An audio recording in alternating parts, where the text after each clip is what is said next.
ഇന്ന് രാവിലത്തെ ജോലികളൊക്കെ തീർത്ത് ഒന്ന് പുറത്ത് പോവാണ്ടേന് കേട്ടോ. അങ്ങനെ പുറത്ത് പോയി പോന്നപ്പോൾ ഇതാ നല്ല വലിയൊരു മീനിൻ്റെ തല വാങ്ങിയിട്ടുണ്ട്. അപ്പോൾ ആ മീൻ തല വെച്ചിട്ട് നല്ല അടിപൊളി ഒരു മീൻ തലക്കറി ഉണ്ടാക്കണം. പിന്നെ വന്നപ്പോൾ ഇത് അമ്മ ചക്ക അരിയാണ് കേട്ടോ. അങ്ങനെ ചക്കയൊക്കെ അരിഞ്ഞിട്ടുണ്ട്. അമ്മ ചക്ക അരിയുമ്പോഴേ ചക്കൻ്റെ ചോള മാത്രമല്ല അതിൻ്റെ മടലും കൂടെ കൂട്ടിയിട്ടാണ് കേട്ടോ അരിയ. അങ്ങനെ ഞാൻ ചക്കക്കൂട്ടാൻ ഉണ്ടാക്കുകയാണ്. ചട്ടിയൊക്കെ അടുപ്പത്ത് വെച്ച് അതിലേക്ക് ചക്ക അരിഞ്ഞതൊക്കെ ഇട്ട് കൊടുത്തു. മഞ്ഞൾപ്പൊടിയും ഉപ്പും വെള്ളം ഒഴിച്ചിട്ട് വേവിക്കാൻ വെച്ചിട്ടുണ്ട്. അപ്പോൾ ഇതാണ് കേട്ടോ നമ്മളെ തല, മീൻ തല. വലിയ മീനിൻ്റെ തലയാണ്. അപ്പോൾ ഇതിൽ അത്യാവശ്യം നല്ല ബ്ലഡും കാര്യങ്ങളൊക്കെ ഉണ്ടാവും. അപ്പോൾ അതൊക്കെ കളഞ്ഞ് നല്ല വൃത്തിക്ക് വേണം കഴുകിയെടുക്കാൻ. മീനിൻ്റെ തലയാണെങ്കിലും അത്യാവശ്യം നല്ല കഴമ്പുണ്ടാവും കേട്ടോ ഇതിന്.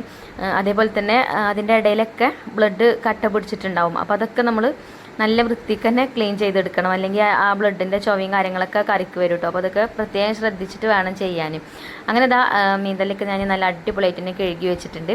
അപ്പോൾ തന്നെ ഇതാ നമ്മളെ ചക്കക്കൂട്ടാനും വെന്ത് തുടങ്ങിയിട്ടുണ്ട് കേട്ടോ. പിന്നെ അതിലേക്ക് ഞാൻ കുറച്ച് തേങ്ങ ചതച്ചിട്ടുണ്ട്. തേങ്ങ നല്ല ജീരകം അതേപോലെ തന്നെ പച്ചമുളക് ചക്ക വേവിച്ചപ്പോൾ ഞാൻ അതിൽ ഇട്ടിട്ടുണ്ടായിരുന്നു കേട്ടോ. പിന്നെ തേങ്ങയും നല്ല ജീരകവും ചെറിയ ഉള്ളിയും ചതച്ചെടുത്ത് അതിൽ ഇട്ട് കൊടുത്തു. നല്ലോണം ഉടച്ചെടുത്തിട്ടുണ്ടായിരുന്നു ചക്കക്കൂട്ടാൻ. അപ്പോൾ ദാ ചക്കക്കൂട്ടൻ അവിടെ സെറ്റ് ആയിട്ടുണ്ട്. പിന്നെ അത് അപ്പം തന്നെയാണ് കടുക് വറുത്തെടുക്കുകയും ചെയ്തു. അപ്പം ഇനി ഇത് നമുക്ക് വേറൊരു പാത്രത്തേക്ക് മാറ്റിയിട്ട് ഈ ചട്ടിയിൽ തന്നെ മീൻതലക്കറി ഉണ്ടാക്കട്ടോ. പാത്രം കഴുകാൻ മടിച്ചിട്ടാണ്, വേറെ പാത്രം ഇല്ലാഞ്ഞിട്ടല്ല കേട്ടോ. അപ്പോൾ എല്ലാ പാത്രത്തുമ്പോഴും കറിയാക്കണ്ടെന്ന് വിചാരിച്ചിട്ടാണ്. അങ്ങനെ ആ ചക്കക്കൂട്ടാനൊക്കെ വേറെ പാത്രത്തേക്ക് മാറ്റി ആ ചട്ടി തന്നെ വീണ്ടും കഴുകി ഞാൻ അടുപ്പത്ത് വെച്ച് കൊടുത്തു. പിന്നെ നമുക്ക് കറി ഉണ്ടാക്കട്ടോ. ഇനി തലക്കറി. അപ്പോൾ ഞാൻ വെളിച്ചെണ്ണ ഒഴിച്ചു കൊടുത്ത് കുറച്ച് ഉലുവ ഇട്ട് പൊട്ടിച്ചെടുത്ത്, പിന്നെ അതുപോലെ തന്നെ കുറച്ച് കറിവേപ്പിൻ്റെ ഇല ഇട്ട് കൊടുത്തു. പിന്നെ ചെറിയ ഉള്ളി അരിഞ്ഞെടുത്തിട്ടുണ്ട് കേട്ടോ, കുറച്ച് അതും ഇട്ട് കൊടുത്തിട്ടുണ്ട്. സവാള ഇട്ടിട്ടില്ല, ചെറിയ ഉള്ളി മാത്രമേ ചേർത്തത്. പിന്നെ അതേപോലെ ഇഞ്ചി വെളുത്തുള്ളി ചതച്ചതും ചേർത്ത് കൊടുത്തു. അങ്ങനെ നല്ലോണം ഒന്ന് മൂത്ത് വന്നതിന് ശേഷം അതിലേക്കുള്ള മസാലപ്പൊടികൾ ഇട്ട് കൊടുത്തു. മുളക് പൊടി, മഞ്ഞൾപ്പൊടി, മല്ലിപ്പൊടി. അങ്ങനെ പൊടികളൊക്കെ നല്ലോണം ഒന്ന് മൂപ്പിച്ചെടുത്തതിന് ശേഷം 2 തക്കാളി മിക്സിൻ്റെ ജാറിലിട്ടിട്ട് നല്ല ജ്യൂസ് ആക്കിയിട്ട് കൊണ്ടുവന്നിട്ടുണ്ടായിരുന്നു. അപ്പോൾ അതും അതിലേക്ക് ഒഴിച്ചു കൊടുത്തിട്ടുണ്ട് കേട്ടോ.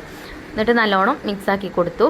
ആ തക്കാളിയും അതിൽ കടന്നിട്ട് ആ എണ്ണയിൽ കടന്നിട്ട് തന്നെ ഒന്ന് വേവണം കേട്ടോ, അല്ലെങ്കിൽ വേറൊരു ടേസ്റ്റ് കാര്യം. അപ്പോൾ എണ്ണയിൽ കടന്നിട്ട് തന്നെ പോകുമ്പം എണ്ണയൊക്കെ നല്ലോണം തെളിഞ്ഞ് നല്ല അടിപൊളിയായിട്ട് കിട്ടും. പിന്നെ കുറച്ച് പുളിവെള്ളം ഒഴിച്ചു കൊടുത്തു.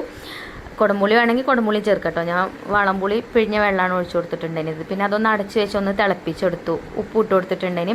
അങ്ങനെ അത് തിളച്ചതിന് ശേഷം നമ്മുടെ മീൻതല കഷ്ണങ്ങളാക്കിയതായി ഇട്ട് കൊടുത്തിട്ടുണ്ട്. ഇത് കാണുമ്പോൾ തന്നെ അറിയാം നിങ്ങൾക്ക് ഇതിൻ്റെ ടേസ്റ്റ്, നല്ല ടേസ്റ്റ് ഉണ്ടായിന് കേട്ടോ. അപ്പോൾ ഇനി അടച്ച് വെച്ചിട്ട് വേവിച്ചെടുക്കുക. അപ്പോൾ ഇനി വലിയ മീനിൻ്റെ തലയൊക്കെ കിട്ടുമ്പോൾ ഇതുപോലെ കറി വെച്ച് നോക്കുകൊണ്ട് ചപ്പാത്തിക്കാണെങ്കിലും ഇതേപോലെ ചക്കക്കൂട്ടാനും ഒക്കെ നമുക്ക് നല്ല അടിപൊളി ഒരു കോമ്പിനേഷനാണ് കേട്ടോ. ചോറിൻ്റെ കൂടെയൊക്കെ കഴിക്കുക. അപ്പോൾ ഞാൻ കുറച്ച് ചക്കക്കൂട്ടാനും കറിയൊക്കെ ഒരു പാത്രത്തിലാക്കിയിട്ട് ഉമ്മാക്ക് കൊടുത്തയച്ചിട്ടുണ്ടായിന്. ഉമ്മാക്കും ഇഷ്ടമാണ് ചക്കക്കൂട്ടാനൊക്കെ. പിന്നെ ചക്കയൊക്കെ നമുക്ക് എപ്പോഴേലല്ലേ കിട്ടുള്ളൂ. അപ്പോൾ ഇവിടെ ഓരോരുത്തർ ഇങ്ങനെ പാത്രം കൊണ്ട് ഇങ്ങനെ വെയിറ്റ് ചെയ്ത് നിൽക്കാം കേട്ടോ. അപ്പോൾ അവർക്കൊക്കെ വിളമ്പി കൊടുത്ത് പിന്നെ ഞാനും കഴിച്ചു.